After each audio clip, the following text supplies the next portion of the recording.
SSB interview का preparation start करने से पहले एसएसबी के 5 डेज के प्रोसीजर को जान लेना बहुत ज्यादा जरूरी है। कॉन्ग्रेचुलेशन दोस्तों, आपने बहुत मेहनत करके एनडीए और सीडीएस का एग्जामिनेशन क्लियर किया और अब आप अपकमिंग डेज में एसएसबी के लिए जाएंगे। तो जब भी आपका एसएसबी का डेट आएगा, जिस पर्टिकुलर डेट पर आपको एसएसबी सेंटर पर रिपोर्ट करना होगा, उस डे 0 में सबसे पहले आपको जो है वहां नाइट स्टे करना रहेगा और उसके बाद नेक्स्ट डे से आपका एसएसबी स्टार्ट होगा। जो डेट आपके कॉल लेटर में दे रखी होगी उस दिन में आपका स्क्रीनिंग टेस्ट हो जाएगा, दैट इज कॉल्ड स्टेज 1। इस स्टेज 1 टेस्ट में दोस्तों सबसे पहले जो है आपका वहां पर एक सुपरफिशियल डॉक्यूमेंटेशन होता है, जिसके अंदर ये देखा जाता है कि जिस बंदे को बुलाया गया है क्या वही बंदा आया है। डॉक्यूमेंटेशन के बाद में फिर आपको एक टेम्पररी चेस्ट नंबर दे दिया जाता है, जिसको पहनने के बाद वह चेस्ट नंबर ही आपकी पहचान बन जाता है। इसके बाद आपको ब्रेकफास्ट के लिए छोड़ दिया जाता है और फिर स्टार्ट होता है आपका OIR टेस्ट 1। दोस्तों OIR टेस्ट 1 एंड 2 जो है कम्प्लीटली बेस्ड है आपके verbal and non verbal reasoning पर। तो आप रीजनिंग की कोई भी बुक लेकर के इन टेस्ट की तैयारी स्टार्ट कर सकते हैं। OIR टेस्ट कंप्लीट होने के बाद में फिर आपका सेकंड टेस्ट होता है, that is PPNDT, picture perception and description test. दोस्तों इस PPDT के अंदर 30 सेकंड्स के लिए आपको एक ब्लर पिक्चर दिखाया जाता है। उस पिक्चर को देखने के बाद में आपको 4 मिनट्स में एक स्टोरी लिखना होती है। ये स्टोरी आपकी पिक्चर से रिलेवेंट होना चाहिए। इसके बाद में फिर आपका स्टार्ट होता है नरेशन। जैसे ही आप अपनी स्टोरी राइटिंग कंप्लीट करते हैं, आपको 15-15 स्टूडेंट्स के ग्रुप में डिवाइड कर दिया जाता है और आपको अपने ग्रुप के साथ में एक सेमी सर्कल में बैठ करके इंडिविजुअली 1 बाय 1 नरेट करना होता है। नरेशन के लिए 1 मिनट का टाइम दिया जाता है। इस नरेशन के बाद जैसे ही सारे बच्चे नरेशन कंप्लीट कर चुके होते हैं, तो उसके बाद में फिर डिस्कशन स्टार्ट होता है और डिस्कशन के बाद में फिर आपके ही ग्रुप में से कोई एक बंदा आपका ग्रुप नॉमिनेट करता है कॉमन स्टोरी के लिए। तो इस तरह से दोस्तों PPDT और OIR मिला करके बच्चों को स्क्रीन इन किया जाता है। इन दोनों टेस्ट के अंदर जो बच्चे अच्छे परफॉर्म करते हैं उनको स्टेज 2 के लिए रख लिया जाता है और बाकी बच्चों को जो है स्क्रीन आउट करके वापस घर भेज दिया जाता है। दोस्तों जो बच्चे स्क्रीन इन हो चुके हैं, तो स्टेज 2 जो है वो डे सेकंड से लेकर के डे 5 तक चलता है।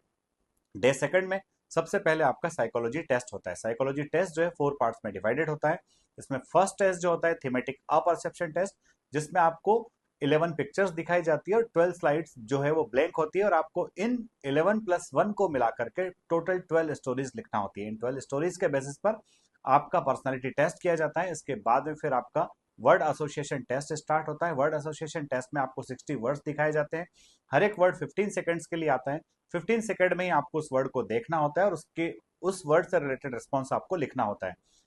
वेट के बाद में थर्ड टेस्ट होता है दोस्तों SRT, that is situation reaction test. दोस्तों SRT में भी आपको 60 SRTs दी जाती है और इन SRTs को सॉल्व करने के लिए आपके पास 30 मिनट्स का टाइम होता है, यानी कि एक SRT के लगभग आपके पास 30 सेकंड्स का टाइम होता है, जिसमें आपको SRT को रीड भी करना है और आपका रिस्पॉन्स सोच के आपको ठीक से लिखना भी होता है।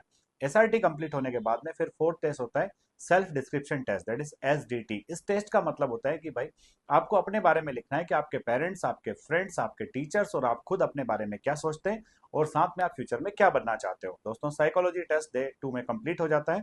इसके बाद में फिर डे 3 और डे 4 जो होता है उसको GTO डे कहते हैं। इसमें ग्रुप टेस्टिंग ऑफिसर आपके ग्रुप बिहेवियर को चेक करते हैं। GTO के अंदर जो इंपॉर्टेंट टास्क आपको वहां पर परफॉर्म करने होते हैं वो होते हैं group discussion, group planning exercise, progressive group task, half group task, command task, individual obstacles और उसके साथ साथ लेक्चरेट। तो दोस्तों ये इंपॉर्टेंट टास्क होते हैं आपके GTO टास्क के अंदर। इनमें से कुछ टास्क जो है डे 2 में होते हैं और कुछ टास्क जो है वो डे 3 में होते हैं और कुछ टास्क जो है डे 4 में होते हैं। दोस्तों डे 2, डे 3 और डे 4 में से ही किसी एक दिन आपका पर्सनल इंटरव्यू भी हो जाता है। तो इस तरह से आपके सारे टेस्ट हो जाते हैं। डे 5 जो है वो रिजर्व रहता है कॉन्फ्रेंस के लिए। डे 2, 3 एंड 4 में साइकोलॉजिस्ट, GTO और IO तीनों ने आपको इंडिविजुअली अलग अलग अपने हिसाब से अपनी टेक्निक के बेसिस पर असेस किया है। डे 5 में सारे ऑफिसर्स एक साथ बैठते हैं और आपके बारे में डिस्कशन करते हैं, किस बंदे के बारे में, किस बंदे की पर्सनालिटी के बारे में किस ऑफिसर ने किस तरह के नोट्स दिए हैं, किस तरह के कमेंट्स दिए और कितने मार्क्स दिए हैं। फिर जब ये बेसिक डिस्कशन हो जाता है उसको उसके बाद आपको कॉन्फ्रेंस रूम में बुलाया जाता है। वहां पर अगर आपके बारे में कुछ डाउट्स होते हैं तो आपसे कुछ स्पेसिफिक क्वेश्चंस पूछ करके उन डाउट्स को क्लियर किया जाता है और उसके बाद आपको कॉन्फ्रेंस रूम से बाहर भेज दिया जाता है और फिर पूरा पैनल आप डिसाइड कर लेता है कि इस बंदे को रिकमेंड करना है या फिर नहीं करना है, या फिर ये बंदा ऑलरेडी रिकमेंडेड है तीनों असेसर्स के द्वारा। दोस्तों जो बंदे रिकमेंड हो जाते हैं उनको फिर फर्दर मेडिकल के लिए भेज दिया जाता है और जो बंदे मेडिकली फिट हो जाते हैं वो बच्चे अपने रिटर्न एग्जामिनेशन और SSB के मार्क्स पर बनी हुई मेरिट लिस्ट के आधार पर जो है अपने रेस्पेक्टिव एकेडमी को ज्वाइन कर लेते हैं। तो अगर ये वीडियो आपको अच्छा लगा है तो इसको लाइक शेयर सब्सक्राइब करना ना भूलें। अगले वीडियो में जल्द ही मिलते हैं। जय हिंद, जय भारत, इंकलाब जिंदाबाद, भारत माता की जय।